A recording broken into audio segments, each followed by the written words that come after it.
Heidi? microphone to share to answer questions. Yes, I have a question for Luis. Yes, I'm just wondering, because we were playing the game yesterday. Is it on? And it's very complicated, and it has a lot of different rules. I'm just wondering how you manage that in a room with 100 and something farmers, and is it who explained the rules? I need to clarify it. We played with groups of 10 people, 6 people. Well, in one you saw like 16 kids and 16 adults. Juana was taking care of the kids. I was taking care of the adults. It's small groups, and then we work at least like half an hour or more. We show the PowerPoint. We explain. People go up to the PowerPoint and explain each other. Then we explain the game in much more detail than we did yesterday in the bar. And no beer. And then we do demos, so it's a 4 or 5 hour workshop. It's not quick and dirty, it takes time. And the second question is, do you pair it with going to the coffee systems and showing them the actual bugs? And we haven't done that because we're waiting you to join us. And Yvette said that next time we will go to Tacaná and we will do that kind of work with you, with the group. Any other questions?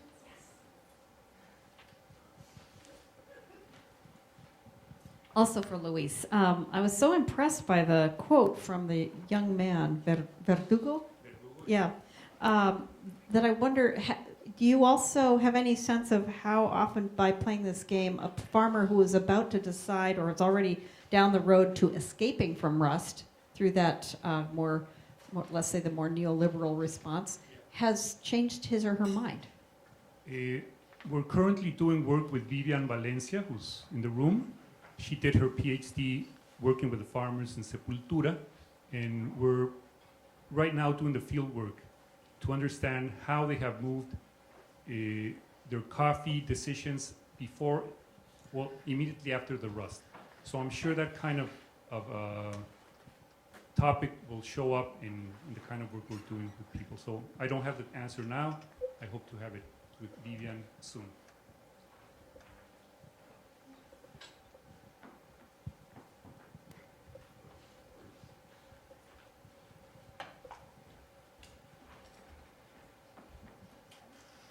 This is a question for Naeem, and I was wondering if you've, to what extent you feel like you've been able to integrate sort of your knowledge now of going into Detroit and seeing all of the problems that people have been facing that go beyond, access to food and into access to water, housing, and all of these things into an ecological context, using sort of your foundation as an ecologist and how you understand these things perhaps differently with that ecological background.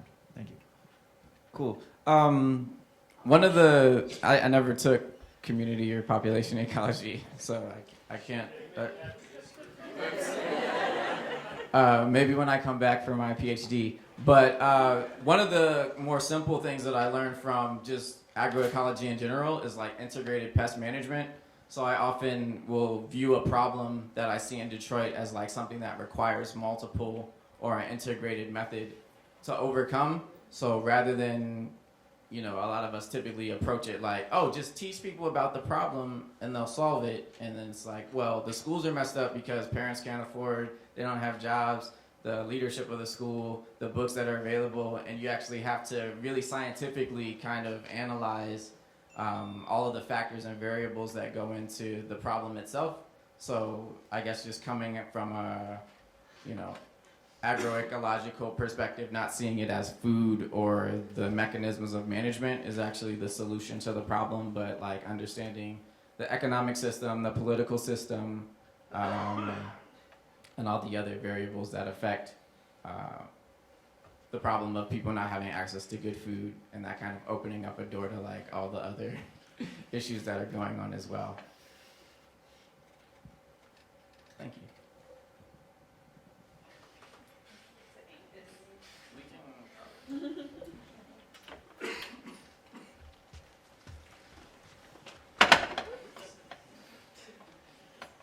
Gerald, I wondered if you could quickly give a sense of the viability or the possibilities of success for any opposition to the canal. Can you hear me? I don't know how much of a role opposition to the canal will play other than creating a lot of turbulence in the country. I think actually global economics may probably doom the canal more likely than our opposition, but there has been some slowdown, and I don't know how much of that's from opposition both at the people side and the scientific community. What's been missing in all of this, though, is the international conservation community has been completely silent, and I'm not sure what to make of that. Do you have some idea? Do you have a sense? No, other than it's Nicaragua and people have ignored Nicaragua for, half a century. No, I don't really know. I remember the last time there was an effort to get this canal built, which is, 20 years ago? 20 years ago, that the international biological community was very active. And it was widely known that they thought there would be such an exchange of organisms between the Pacific and Atlantic biomes, that because it will be a ground level canal, not like the Panama Canal, which has locks over the Cordillera, that it would be a biological disaster.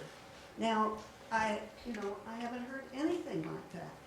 The current plan for the canal is an elevated canal because Lake Nicaragua is 32 meters above sea level. The depressing part is that it's going to be a 35-meter deep canal, which means that the bottom of the canal will be below sea level, and therefore salt water does not have to go up an elevational gradient to enter the lake, and salinity in the lake will be another disaster.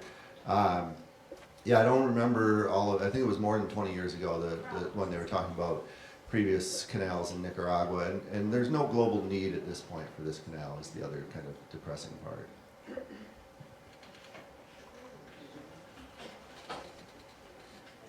Question for Naeem about the Frontiers program. So does that program come along with, I understand it's in different departments, et cetera, and John happened to have like a third of them. But does the program come along with some access to job opportunities afterwards? No, so the Frontiers is a version of bridge programs for different departments, and Frontiers is just the name of it for ecology and evolutionary biology. They are designed to prepare underrepresented people for a PhD program. So the idea and goal is that you stay on that path and then you become an exceptional PhD student and a PhD doctoral person. So it's not designed to, I guess, link you into job opportunities after completing it. Okay, maybe one more question?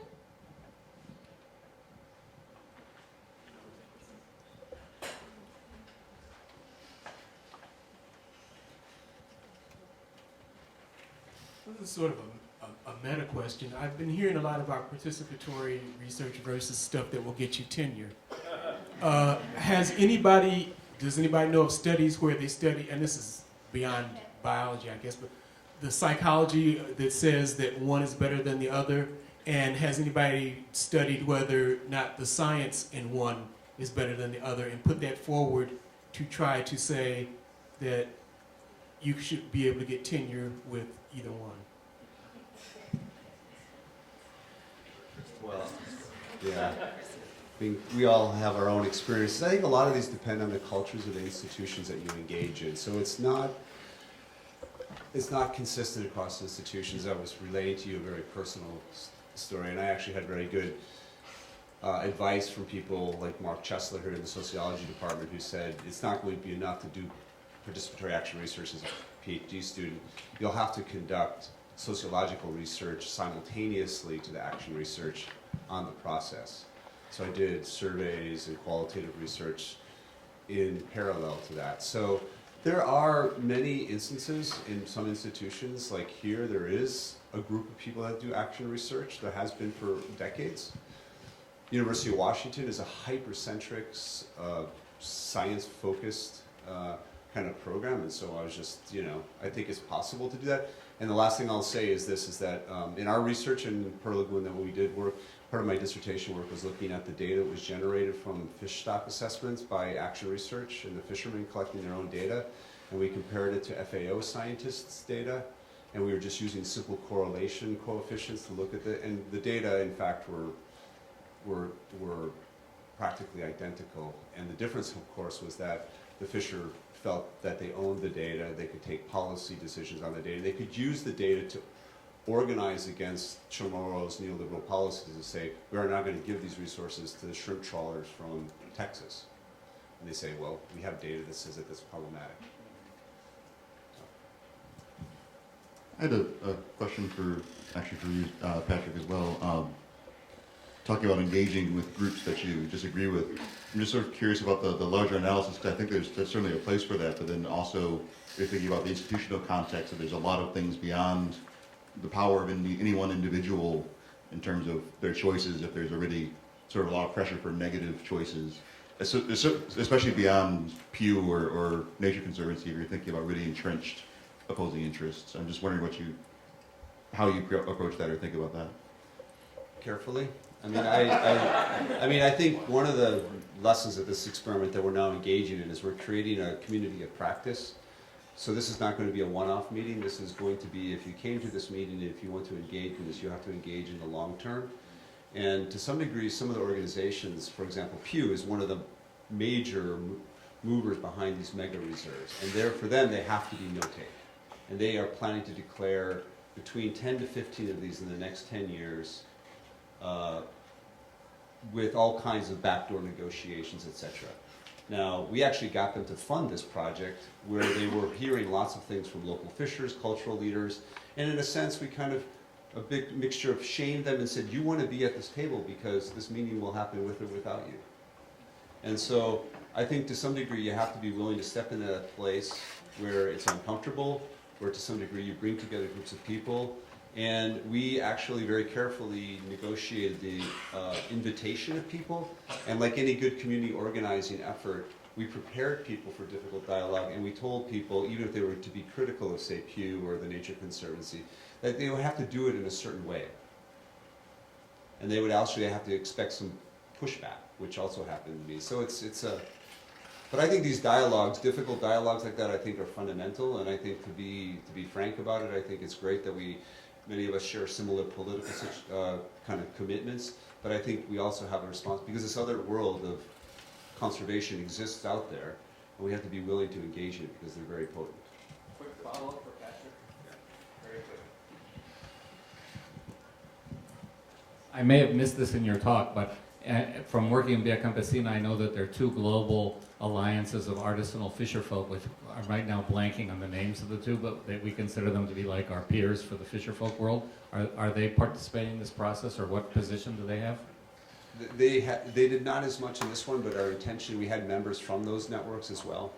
But so yeah, there are the equivalents, but the other thing that's fascinating is that the marine world is not as far advanced in these kind of approaches as the terrestrial and agricultural world. And in a sense, two things I wanted to invite, I forgot to say. One thing is, I invite you, if you're interested in these kinds of systems, to work with people who work in marine fishery systems. It's a very interesting, dynamic system. And the other thing I would just say is kind of a shout out to people. I know there's a lot of people here who are interested in human dimensions, social science research. And I would really encourage, I think the next logical step for New Ag is to really fully embrace empirical, really solid human dimensions, social science in a way that's done very carefully, because I think it happens, and many people are doing this, but I think we have work to do on that front. Okay, thank you. Thanks to everyone on our panel.